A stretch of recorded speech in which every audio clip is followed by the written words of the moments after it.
मैं उनका शिष्य हूँ। मैं अमृतगिरी नागा हुआ कोतवाल, और मैं केदारनाथ धाम पे रहता हूँ, श्री केदारनाथ धाम पे रहता हूँ। और मैं ये भी कहना चाहता हूँ, बाबा केदारनाथ धाम में आए हुए सभी भक्तों का हार्दिक स्वागत है, हार्दिक अभिनंदन। और मैं बाबा केदारनाथ धाम के जस्ट मंदिर के बैक साइड में बैठता हूँ, जहाँ महादेव का अमृत जल, जो अंदर का रुद्राभिषेक का जल है, वो अमृत कुंड में आता है, और वहीं सब भक्तों को अर्पित करते हैं। अगर आप भी किसको बाबा केदारनाथ धाम में आना तो अमृत कुंड का जल ले जाना, तो आप मंदिर के बैक साइड में अमृत कुंड स्थापित है, आप वहाँ से बाबा केदार का अमृत कुंड का जल ले जा सकते हैं और अपनी मनोकामना को पूर्ण कर सकते हैं। हर हर महादेव। किस नाम से प्रसिद्ध है महाराज जी स्थान? ये चामुंडा माता मंदिर, जहरगिरी महाराज। जहरगिरी महाराजा। तो महाराज जी का जो आपके गुरु जी थे वो जहरगिरी जी, जिसकी समाधि है महाराज जी लगी हुई है। अच्छा अच्छा। तो जहरगिरी कैसे नाम आ गया महाराज जी का? मैं बताऊंगा। अच्छा। सन 2004 की बात है। अच्छा। पूर्ण कुंभ मेला उज्जैन जी। जिसमें मेरे गुरुजी उस समय संत शायद बहुत बाल योगी महात्मा थे। अच्छा। इस बारे में तो इतना मुझे नॉलेज नहीं है कि बाल योगी थे या पता नहीं ग्रस्त लाइफ में थे। बाकी उस समय की बात है, क्या पता कोई दुश्मन उनका उस समय होगा। हाँ, हो सकता है। अब उसने दुश्मनी के चक्कर में सोचा कि इसको ऐसे तो मार नहीं पा रहा हूँ, तो जी उसने जो उनके खाने के टिफिन में जिनका भोजन होता है उसमें जो उन्होंने जहर जो है दे दिया उनको। अब गुरुजी को पता भी नहीं था कि इसमें क्या, उनको क्या पता था कि क्या मिला, कि इसमें क्या नहीं मिला। जी जी। उन्होंने उस भोजन को खाया और खा के वो भोजन उन्होंने पचा डाला वो। ठीक। तब उनका नाम जब से बन गया, विष पचाकर बन गए जहरगिरी जी महाराज। अच्छा, कुछ हुआ नहीं मतलब? ना, कुछ नहीं हुआ, वो विष को पचा गए उससे, तभी तो नाम उनका जहरगिरी क्यों पड़ा उनका नाम। विष पचाने से तो जहर बनता है, डायरेक्टली उनका नाम थोड़ी ना कोई ऑटोमेटिक ही पड़ गया कि जहरगिरी। जय हो महाराज जी। ये और भी महाराज जी हैं, तो जहर को पचा गए तो उसी हिसाब से महाराज जी का नाम जहरगिरी जी पड़ा। अच्छा अच्छा। और मैं उनका शिष्य हूँ। मैं अमृतगिरी नागा हुआ कोतवाल, और मैं केदारनाथ धाम पे रहता हूँ, श्री केदारनाथ धाम पे रहता हूँ। और मैं ये भी कहना चाहता हूँ, बाबा केदारनाथ धाम में आए हुए सभी भक्तों का हार्दिक स्वागत है, हार्दिक अभिनंदन।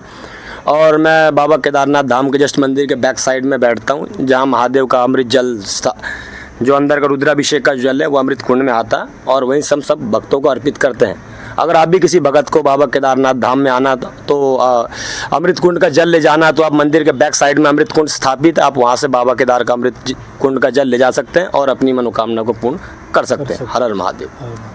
तो महाराज जी आपका स्थान वहाँ भी है केदारनाथ में? जी, मैं अमृत कुंड पे ही बैठता हूँ, बाबा केदारनाथ के, जैसे बताते रहो, मंदिर के बैक साइड में अमृत कुंड है। वहाँ की बहुत लोगों ने वीडियो डाल रखी है, आप खुद देखना वहाँ की जो अमृत कुंड की वीडियो, लाखों बाबा बैठते हैं, मेरी बहुत लोगों ने वीडियो डाल रखी है। बाकी हमारा तो कर्तव्य महादेव की जो जहाँ तक सेवा करना, उनका जो रुद्राभिषेक का जल है उसमें सब भक्तों को विसर्जन करना, उनको देना, जिससे वो जो जल पीते हैं उससे जो भी उनका दुख, दरिद्र, पाप, कलेश जो होता है, वो सारा दुख दरिद्र कट जाता है अमृत कुंड के जल से। जी जी जी।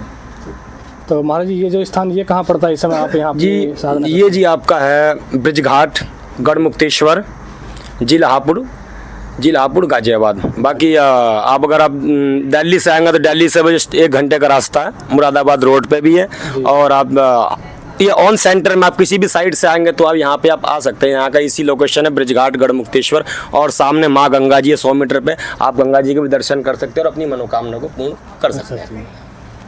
तो महाराज जी आप यहाँ ब्रिजघाट में अपना साधना चल रही है आपकी? बिल्कुल बिल्कुल। तो यहाँ आपके जो गुरु महाराज रहते थे, तो आप रहते हो महाराज, मेन जो स्थान आपका वो है केदारनाथ धाम। नहीं, स्थान हमारा ये भी ऐसा नहीं, स्थान तो ये गुरु जी का हमारा स्थान है, जहरगिरी बाबा जी का स्थान है। बाकी मैं 6 मंथ जो प्रॉपर लिविंग केदारनाथ टेम्पल भी करता, जो आपको मैंने बताया अमृत कुंड पे, वहीं बैठता हूँ। और बाकी अपना ऑफ टाइम जो है, जब सीजन में केदारनाथ बंद रहता है तो हम लोग टाइम स्पेंडिंग अपने आश्रम पर करते हैं। कुछ समय ट्रैवलिंग करते हैं, कुछ समय अपना उत्तराखंड है, हिमाचल है, लद्दाख है, तो ट्रैवल उधर भी कर लेते हैं। बचा कुछ टाइम स्पेंडिंग कुछ यहाँ करते हैं अपना।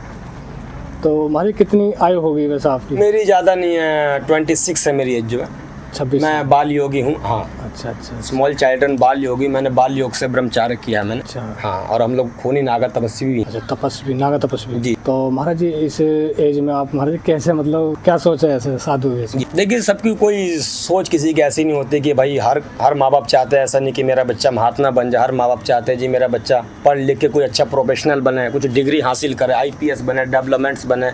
ऐसा कोई नहीं चाहता कि मेरा बच्चा जो संत महात्मा बने। बाकी ये भी बहुत सौभाग्य की बात है जो किसी माँ के बच्चे जो संत महात्मा बनते हैं और इस धरती पर परोपकार करते हैं, अपने धर्म का प्रचारक करते हैं, अपने माँ बाप का नाम रोशन करते हैं, अपने गुरु लोगों का नाम रोशन करते हैं। और जो हमारा अखाड़ा है, जो हमारे अखाड़े के स्वामी अवधेशानंद गिरी जी महाराज हैं, जो हमें संन्यास की दीक्षा देते हैं, जो हमारा सोसाइटी जूना अखाड़ा है, वो हमें संन्यास की दीक्षा देता है, बोलता है जी आप हमारे धर्म का प्रचार करो। जो हमारे सनातन धर्म को, जो हमारे आदि जगत गुरु शंकराचार्य जी महाराज, जिन्होंने इस हमारे सनातन धर्म को चलाया, जिससे आज हमारा सारी सृष्टि चल रही है, जो तो हम उन्हीं का धर्म का प्रचार करते हैं। और मैं जब और बता रहा हूँ आपको मैं जी, मेरे माता पिता ने बचपन मेरे माँ बाप मेरे मदर फादर के कोई पिता सन नहीं था, बच्चा नहीं था कोई उनका, जो ठीक है नहीं। तो वो जो बाबा जी के पास है, उन्होंने बाबा जी से प्रार्थना की कि बाबा जी हमारे यहाँ कोई बालक अभी तक हुआ नहीं है, आप हम पे कुछ कृपा कीजिए जो हमारा कोई बालक हो जाए। तो बाबा जी ने आशीर्वाद दिया, उनका भभूति दिया, और बोलते नहीं चुटकी भर भभूति में खजाना कुबेर का, तो कहाँ का चुनर कहाँ का पुन कहाँ से कहाँ लग जाता है। तो वो भभूति जो उन्होंने लिया, तो गुरु महाराज की कृपा से उनका बालक हो।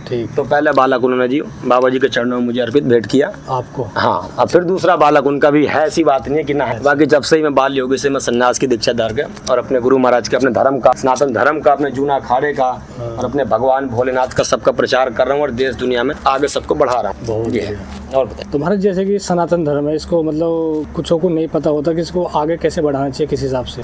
ये तो देखिए अपने मन के ऊपर डिपेंडेंट करता है। बाकी हम तो इसमें यही कह सकते हैं, आप अपने कर्म को फोकस कीजिए जी। सबसे अपने जो आपको जो 40 डेज का जो नियम टाइम टेबल, उसको आप कंटिन्यूअस को फोकस करके चलिए। बाकी दुनियादारी में आजकल हर किसी को टाइम स्पेंडिंग नहीं हो पाता, तो ऐसा कुछ ही नहीं है। बाकी आप अपने काम को अपने निपटा के भी आप 10 मिनट का भी टाइम भगवान के प्रति स्पेंडिंग करेंगे तो आपके लिए वो 10 मिनट ही हजारों मिनटों के बराबर होता है। तो मैं तो यही कहना चाहता हूँ, अपने काम को भी कीजिए, अपने घर बार को भी देखिए, और जब आपको टाइम स्पेंडिंग होगा, जब आपको टाइम फ्री होगा, तो 10-5 मिनट भगवान का भी नाम जरूर लीजिए। जरूर है, बहुत बढ़िया महाराज जी आपसे मिलकर भी काफ़ी अच्छा लगा हमें, और फर्स्ट टाइम आज आपके स्थान पर आए हैं, और एनी टाइम आगे भी हम आते रहेंगे, हम अपने मन से कह रहे हैं। बिल्कुल काफ़ी अच्छा लगा महाराज जी आपसे मिलकर। बिल्कुल। जय महादेव, जय भोलेनाथ बाबा केदार सही भक्तों की इच्छा पूर्ण करे। हर हर महादेव। और महाराज जी हमारे भगत लोग जुड़े हुए हैं कुछ, तो वो कहते हैं आप हमारे जो आज पहली वीडियो कि आप इतनी कम एज में साधु की वीडियो शूट हो रही है, तो आपने बता दिया कि सनातन धर्म को आगे बढ़ाने के लिए हमने ये काम। जी, ये तो अच्छी बात है महाराज जी, बहुत ज्यादा। तो भगत लोग अगर आना चाहेंगे तो ये ब्रिज घाट है, ब्रिज घाट पार्किंग नंबर 1 चामुंडा माता मंदिर। ना हो तो आप जहरगिरी महाराज आश्रम की से पूछ सकते हैं, बहुत ईजी लोकेशन है। दिल्ली से आए तो दिल्ली से ही पास में पड़ेगा आपका, 16 किलोमीटर फार पड़ेगा, कोई ज़्यादा दूर नहीं है। मुरादाबाद से भी सेम है, और आप हरिद्वार से उत्तराखंड से भी आ रहे हैं तो 115 किलोमीटर फार है। बहुत आप ऑन द बीच में शॉर्ट डायरेक्ट ही आ सकते हैं, लॉन्ग रूट जाने की जरूरत नहीं है। और लखनऊ से आना चाहते हैं, बेंगलोर से आना चाहते हैं तो आप दिल्ली अराइवल कीजिए, और दिल्ली से जस्ट 1 आवर्स का रूट है जी। तो महाराज जी आप यहीं मिलोगे कोई भगत जी? मैं जी प्रॉपर देखिए आपसे झूठ नहीं बोलता हूँ, प्रॉपर यहाँ मिल नहीं पाऊंगा क्योंकि मैं खुद बिजी इंसान हूँ। बिजी नहीं, मुझे सीजन में 6 मंथ आपको बता दिया मैंने, केदारनाथ देखना पड़ता है मुझे। बाकी कुछ समय बचा हुआ टाइम स्पेंडिंग अपना यहाँ भी आता हूँ। बाकी मैं ना तो ये बाबा जी छोड़ के रखता हूँ, मैं संत महात्मा लोग रहेंगे। आप जो भी कोई भगत आए तो आपकी जो सेवा है, चाय पानी जल पानी, बैठिए रुकिए, आपके लिए फुल फैसिलिटी है यहाँ पे, कोई कमी। बहुत बढ़िया। और सामने गंगा माता, आप उनके भी दर्शन कीजिए, उनका भी वो लीजिए। तो महाराज जी आप सीजन में जाते हो केदारनाथ, तो कभी हम भी आएंगे तो